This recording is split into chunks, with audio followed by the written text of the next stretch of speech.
नमस्कार, स्वागत है आपका 4 PM पर। मैं हूं आपके साथ अदिति।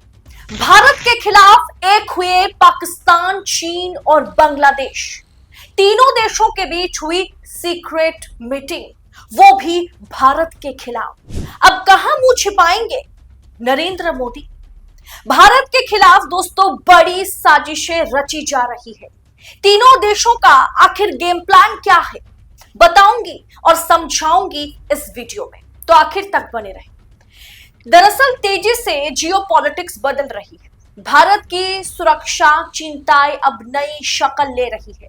अब वो समय नहीं जब सिर्फ पाकिस्तान और चीन से सीमाओं का खतरा हमें हो। जनरल स्वर्गीय बिपिन रावत ने एक दशक पहले जिस 2.5 फ्रंट वॉर की बात की थी, वो अब 3.5 फ्रंट वॉर में बदलती नजर आ रही है।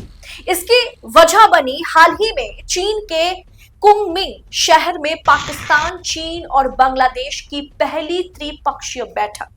तीन देशों की इस बैठक पर कहीं कोई चर्चा नहीं है, क्योंकि गोदी मीडिया पर खबर दबाने का दबाव है।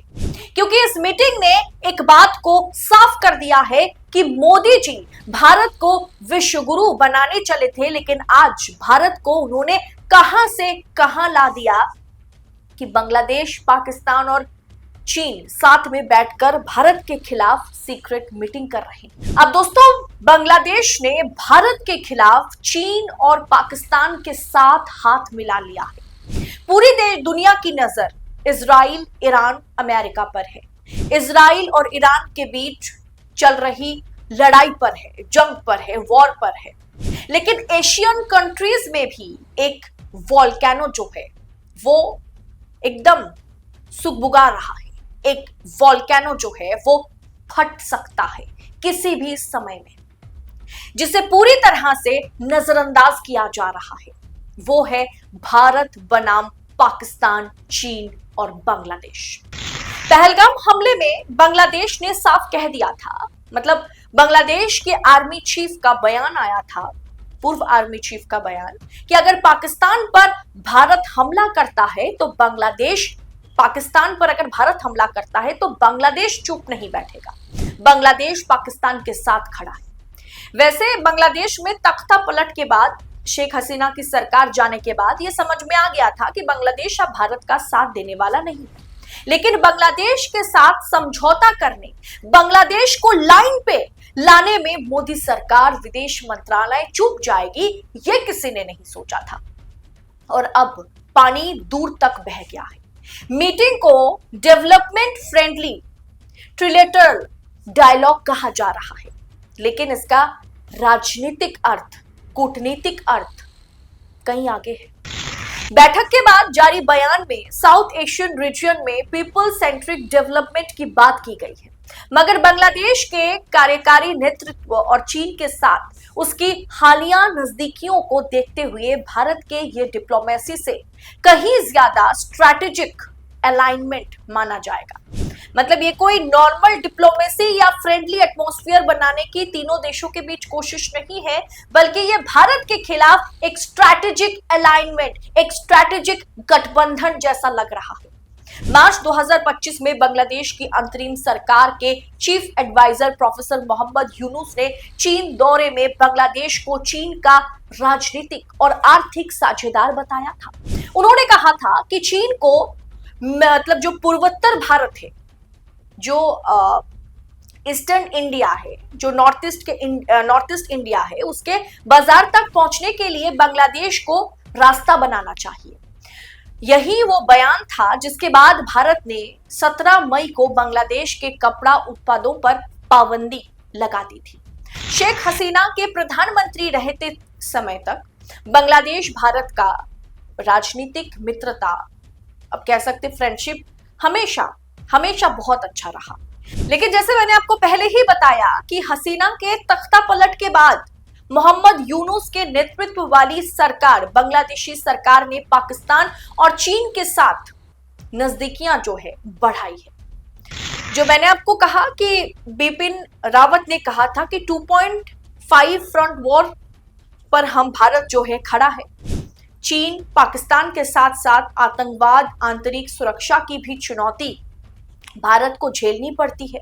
लेकिन अब बांग्लादेश की भूमिका को देखकर ये समीकरण, ये इक्वेशन बदला बदला सा नजर आ रहा है, या कह सकते हैं कि ये समीकरण बदल चुका है। अब समीकरण क्या है? फ्रंट 1 पाकिस्तान है, एलओसी पर ड्रोन अटैक है, घुसपैठ है, आतंकवाद है। फ्रंट 2 पर चीन है, एलएसी है और इंफ्रास्ट्रक्चर, मिलिट्री प्रेजेंस है। तीसरे फ्रंट पर, जो फ्रंट कभी रहा नहीं अब पनप रहा है, वो फ्रंट 3 जो है वो बांग्लादेश है। रणनीतिक रूप से चीन पाकिस्तान के साथ अलाइनमेंट, गठबंधन कहीं ना कहीं भारत को बड़ा नुकसान पहुंचाएगा। मोदी जी को राहुल से तेजस्वी को कैसे अलग करें, अखिलेश से राहुल को कैसे अलग करें, उद्धव ठाकरे से शिंदे को कैसे अलग करें, शरद पवार से अजीत पवार को कैसे अलग करें, इंडिया अलायंस को कैसे तोड़े, गठबंधनों को कैसे तोड़ा जाए, इस पर विचार ना करके पाकिस्तान, चीन और बांग्लादेश गठबंधन को कैसे तोड़ा जाए, इस पर फोकस करने की जरूरत है। क्योंकि ऐसे मोर्चे पर सेना की ताकत, हमें अपनी सेना पर गर्व है, हमें मालूम है हमारी सेना बहुत पावरफुल है, ताकतवर है।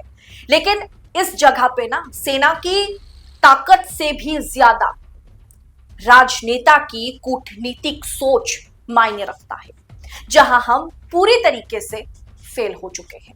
मोदी सरकार इस सिचुएशन को नजरअंदाज नहीं कर सकती, और नजरअंदाज करना, मीडिया का इस पर चुप्पी साध करके बैठे रहना, सत्ता से सवाल ना पूछना, सत्ता पर दबाव ना बनाना भारत को भारी पड़ सकता है।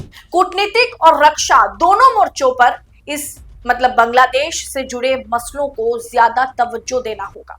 3.5 फ्रंट वॉर अब कोई कल्पना नहीं बल्कि हकीकत है, एक सच्चाई है, और भारत को उसके लिए तैयार रहना होगा। मीडिया की बेशर्मी देखिए ना, बड़े बड़े मीडिया हाउसेस में जियोपॉलिटिक्स पर, इस मुद्दे पर बात नहीं हो रही है। चीन, पाकिस्तान, बांग्लादेश का जो ट्रायंगल बन रहा है, जिसमें भारत को अभिमन्यु की तरह चक्रव्यूह में फंसाने की कोशिश की जा रही है, उस गेम प्लान पर कोई बातचीत नहीं बल्कि उस खबर को दबाने की कोशिश हो रही है। दोस्तों, इस खबर को हमने आप तक पहुंचाया है, विश्लेषण के साथ समझाया है कैसे जियोपॉलिटिक्स बदल रही है, कैसे सुरक्षा चिंताएं नई शक्ल ले रही है, कैसे भारत को परेशान करने के लिए अब बांग्लादेश ने पाकिस्तान और चीन के साथ समझौता कर लिया है, हाथ मिला लिया है। ये वाकई भारत पर एक बहुत बड़ा प्रेशर है, बहुत कह सकते हैं कि बहुत बड़ी साजिश रची जा रही है, जिसका खामियाजा आम जनता को, देश को भुगतना पड़ सकता है। जो हाल हम मिडिल ईस्ट में देख रहे हैं, जो यूक्रेन रशिया के बीच हम देख रहे हैं, जो इजराइल ईरान के बीच देख रहे हैं, वो कहीं ना कहीं एशियन कंट्रीज के भीतर शुरू ना हो जाए, पाकिस्तान, बांग्लादेश, चीन और भारत के बीच शुरू ना हो जाए। दोस्तों, इस पूरे विषय को आप किस अंदाज में देख रहे हैं, इस पर सरकार की नजरअंदाजी को आप किस अंदाज में देख रहे हैं, कमेंट बॉक्स में हमारे साथ साझा जरूर करें। और ऐसी खबरों को लगातार पाने के लिए 4 PM के साथ बने रहें। पहली मर्तबा अगर वीडियो चैनल पर देख रहे हैं, चैनल को सब्सक्राइब कीजिए, वीडियो को लाइक कीजिए और साथ में ज्वाइन भी करें। बहुत बहुत शुक्रिया आप सभी का। जय हिंद, जय भारत।